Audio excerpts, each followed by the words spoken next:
साहब होश में आओ, होश में आओ, होश में आओ, एलजी साहब होश में आओ, होश में आओ, होश में आओ। आवाज दो, हम एक हैं, आवाज दो, हम एक हैं, आवाज दो, हम एक हैं। We want Justice, we want justice, we want justice, we want justice, we want justice, we want justice, justice for Fabricate, justice for Fabricate, justice for Fabricate, अपना हक अपना हक अपना हक अपना हक रहेंगे।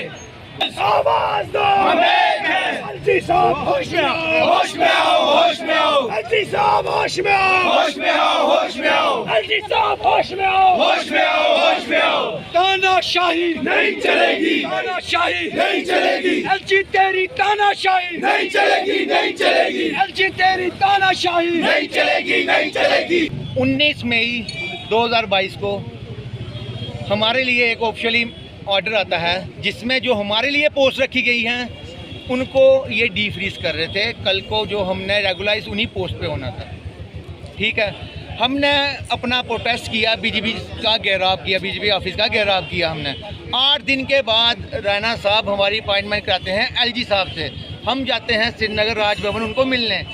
एलजी साहब के साथ जब हमारी अपॉइंटमेंट होती है, एलजी साहब को हम जब बुलाते हैं, उन्होंने उस समय गैड के प्रिंसिपल सेक्रेटरी द्विवेदी सर को हम अपने साथ बिठा के रखा था कि ताकि इनकी डिमांड फुलफिल जल्दी से जल्दी हो सके। उनको बोला था कि इनको इनका मैटर सुनो और इस मैटर को जल्द से जल्द सॉर्ट आउट करके दो। एलजी साहब ने मुझे बोला, आप हमें जो डेलीगेशन किया था उनको बोला आप अपना प्रोटेस्ट यहाँ से उठाएं, 7 जून तक आपका ऑर्डर आपको मिल जाएगा। हमने बोला हमारी यूटी के सबसे बड़े जो हेड हैं हमारे, अगर वो हमें बोल रहे हैं तो अब हमारा ऑर्डर आने से कौन रोक सकता है। हम लोगों ने भी अपने रैना साहब को बीच में बिठाया, इनको बीजेपी के जितने लीडर्स हैं इनको भी हमने फूलों के हार पहनाए और इनको बोला कि आपका बड़ा धन्यवाद, आपने हमने उनको कि हमारा मैटर सॉर्ट आउट हो जाएगा। इनको बोला कि आपके कहने पे अब हम प्रोटेस्ट यहाँ से उठा रहे हैं। प्रोटेस्ट हम वहाँ से उठाते हैं, 2 महीने तक कुछ नहीं होता है। उस वादे पे जो एलजी साहब ने वादा किया था उस वादे पे कोई एक्शन नहीं होता। लेकिन आफ्टर 2 मंथ वो जो ऑफिशियल ऑर्डर पहले आया था वो ऑर्डर दोबारा हमारे ऊपर अप्लाई होना स्टार्ट हो जाता है। सर हम लोग ले क्या रहे हैं, आज हम जितने इधर पुलिस वाले जितने ये सारे खड़े हैं, इनके बच्चे भी या ये भी एक टीचर से पढ़ के आए हैं और स्पोर्ट्स टीचर से। स्पोर्ट्स टीचर पूरे स्कूल को देख रहा है। हमारी सैलरी कितनी है, आगे ही 4000 रुपया पर मंथ ले रहे हैं। मैक्सिमम स्टूडेंट्स हमारे साथ यहाँ स्कॉलर्स हैं, PID, MPhil, MP.Ed, ठीक है। तो एलजी साहब को ये बातें सारी समझाई थी, लेकिन उसके बाद बीजेपी भी एक कमेटी का गठन करती है। उसमें इन्होंने गोविंदर गुप्ता जी को हेड रखा हुआ कमेटी का। कमेटी मेंबर एक बार हमें मिलते हैं, मैं चलो ठीक है, इन्होंने इनिशिएटिव लिया, हम बड़े खुश बीजेपी से कि इन्होंने इनिशिएटिव लिया है।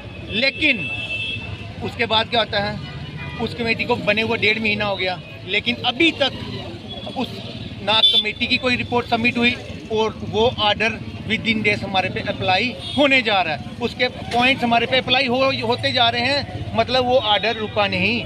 इसका मतलब एलजी साहब आपने प्रॉमिस किया था, वादा किया था।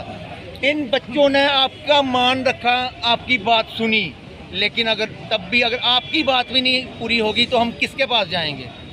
हम ये ओपन बोलते हैं, अगर जम्मू कश्मीर में हमारी बात नहीं पूरी हो रही है तो हम यहाँ से दिल्ली के लिए रवाना होते हैं एक सिंगल लाइन में। आप हमें पुलिस वाले, आप लोग, कौन हमें जस्टिस दिलाएगा। आप लोग हमें यहाँ से बाहर नहीं जाने दे रहे। हम पूरे स्कूल का डिसिप्लिन मेंटेन करते हैं सर, कोई ऐसे नहीं है हम सड़कों में रोड ब्लॉक कर देंगे, सिंगल लाइन में चल जाएंगे। अपनी डिमांडें पूरी करने के लिए दिल्ली तो जाने दो, हमें कहीं तो जाने दो। नहीं सुन रहे आप दो ना, आप बोलो, हम आपको रोक रहे नहीं करने दे रहे हैं। हमने कौन सा क्राइम कर दिया था, पता चले हमने कौन सा क्राइम कर दिया था। 2600 स्कूलों में लगे हैं हमारे टीचर, मल्टीप्लाई करो, अगर सपोज करो कम होते हैं किसी स्कूल में, किसी स्कूल में ज़्यादा होते हैं। मैं ज़्यादा नहीं बोलता, 3 लाख स्टूडेंट्स को इस समय हम डील कर रहे हैं। इसका मतलब 3 लाख स्टूडेंट्स को आप लोग खेलने से रोक रहे हो। अगर ये बच्चे चल जाएंगे आप इनको खेलने से रोक दोगे। आज सभी जाते हैं, ये भी जाते होंगे, मैडम पीछे खड़ी हैं रोकने के लिए फीमेल स्टाफ को हमारे। मैं इनको पूछता हूँ, आप भी सोचते होंगे हमारा बच्चा जाए शाम को स्टेडियम खेलने, तो खेलेगा तो हमारे पास ना आके, तो हमारे साथ क्या हो रहा है? खेल के फिर क्या मिल रहा है बच्चों को? जब इंडिया का फ्लैग हम लोग उठा रहे हैं, उन स्कूलों की बिल्डिंग्स में तिरंगे लहरा रहे हैं, नेशनल एंथम गूंज रहे हैं उन स्कूलों में, वो कौन चला रहा है? अगर हम लोग वहाँ से चल जाएंगे, उन स्कूलों को कौन मेंटेन करेगा? उन बच्चों का हक कौन देगा? जहाँ हमारी फैमिलीज हैं, उनके बारे में कौन सोचेगा? क्या डिमांड करते हैं? डिमांड हमारी वही है जो एलजी साहब को हम बता के आए हैं। 7 साल का प्रोविजन पीरियड हमारा कम करके 5 साल का किया जाए, जो बाकी आरईटी पैटर्न पे चलता है, और हमारी सैलरी जैसे उन्होंने बोला था इतनी सैलरी रखेंगे जितना आपका घर चल सके। 4 साल हो गए हैं जनाब काम करते, लेकिन अभी तक आप बताओ 4000 में आप भी पत्रकार हो, सुबह बाइक लेके आते हो, आपका पेट्रोल पूरा होता है?